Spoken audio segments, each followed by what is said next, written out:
So, Simulation Theory, you approached it differently than the previous 7 albums. You were like, here's a song, here's another song, then you go off on the road a little bit, and then you come back and release another song.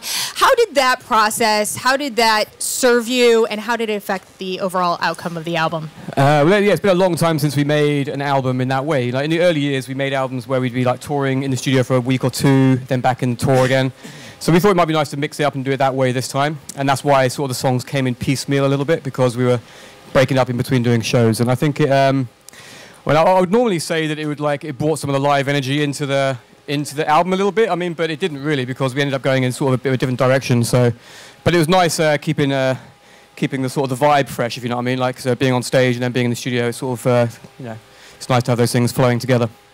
So that's actually a little bit then retro, right? Like throwing back to some of the earlier albums. And there's a distinctly sort of 80s retro vibe, this theme that kind of goes through some of the art for Simulation Theory. And then the awesomely 80s ode to movies that is the video for Pressure. Gremlins and Breakfast Club. Well, our favorite childhood Back to the Future. Are there any little, like, really little hidden things deep in there that nobody's kind of caught on to yet? Any surprises? Because I feel like we've nerded out about it a lot on the internet. What's the police symbol? Which one? The police symbol. There's a symbol that's recurring throughout the video. Oh, it's like a brain manipulation tactic, basically. Yes. That guy. It's, yeah, I mean, the album, a lot of that came from Lance, actually. We started working with this guy, Lance, because the album we made with lots of different producers, and it was quite sort of disjointed in a good way, you know, like a lot of variety in there. We felt like making all the videos with the same person to get some continuity in the videos, and it kind of came from, I got into VR gaming, like when actually the band got together, Dom and I especially anyway, we were quite into gaming in the sort of early 90s, back in when we had like floppy disks and stuff, and, and that's kind of how we started. So my son's getting really into like gaming and stuff, so I felt like I should like catch up a little bit. And so I got a VR system, started playing VR gaming a little bit, and I guess it just reminded me of my childhood. Okay. And that's why we went back to, you know, some of the early sort of influences from very young childhood, you know, because most of Muse has been about stuff that we came to in our sort of teenage years onwards, you know. So it was nice to go back to that really early point in our life in the 80s and sort of find some of those sounds and stuff that we liked here. Yeah, I mean, a lot of it came from like film soundtracks and stuff like that. Really, some of the kind of the music, the kind of you know, the sonic landscapes, if you will, in the album. Yeah, it came from like, you know, a lot of those kind of early movies, and you know, in the studio we actually had working on the tracks, we had like a big projection screen, and we were just like playing like a bunch of old movies and various like weird sci-fi B movies and things like, you know, Blade Runner and Alien and stuff like that, and it's just kind of on.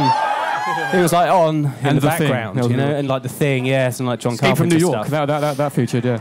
So it was just kind of like there in the background as we were working on the stuff as well. So it was, you know, visually happening in the studio as well. A natural thing to tie it in. So how does Terry Crews come into all of this? The legend, yeah. Well, yeah, these guys have been going down the gym a fair bit, you know. I mean, you know, I've got a long way to go. That's what I can say. But you know, he's nearly there. Chris is a bit closer. I mean, he's ready to take his shirt off, basically. But the bottom line is none of us are quite ready to like do like that on the screen. You know, like to take all that stuff. So we thought we need someone with a bigger bicep, basically. Yeah. Does he know that you used him for his biceps? He does now. He does now, yeah, he does now. He does now.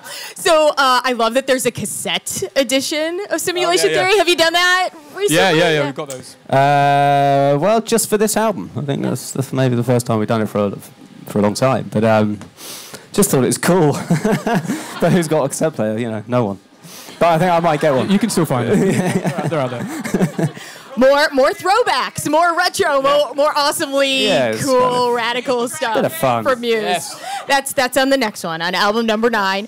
On the deluxe or super deluxe edition of Simulation Theory, you give us like all of these bonus gems. I feel like we're standing very far away from you. I feel like we're standing very far away from you for some reason. Let's closer. We've got like live stuff. Okay, maybe not. That's too close. Awkward. Live stuff and acoustic stuff. Yeah. How about the UCLA marching band? Oh, yeah, On Pressure. Do you just have a marching band person? You're just like, yo, Somebody get me a marching band. How did that happen, and what was it like working with such a gigantic band? Well, I don't remember. I think it might have came on when we had the horn players come in to play the horns on that track, Pressure. I think maybe one of the guys was like, oh man, all the college bands are going to love this. You know, they're going to be playing this. And that might have like sowed a seed. Something. But then it was actually our good friend Gail back there. It was actually Gail's idea. It was Gail's idea. Yeah, it was. Gail, she sent us a video. She's been managing us awesomely throughout this whole process. She sent me a YouTube link to UCLA doing a video where they did a bunch of our songs for like a halfway show, and I was so impressed by that. I thought like Pressure's the perfect song to actually collaborate with them. You know? And it was cool. We actually went down to the campus, and they kind of got this crazy new music facility there, and you know, kind of wheeled in all the students, and they all played their parts, and it was just really cool to watch. So little did they know when they did those performances, it was essentially an audition, right? Oh no, they had a job well before. I mean, they're better musicians than us. Trust me. Yeah, I mean, these people are amazing. Hey guys, thanks for watching. Make sure to subscribe for more videos from your favorite artist. And while you're here, check out these other videos.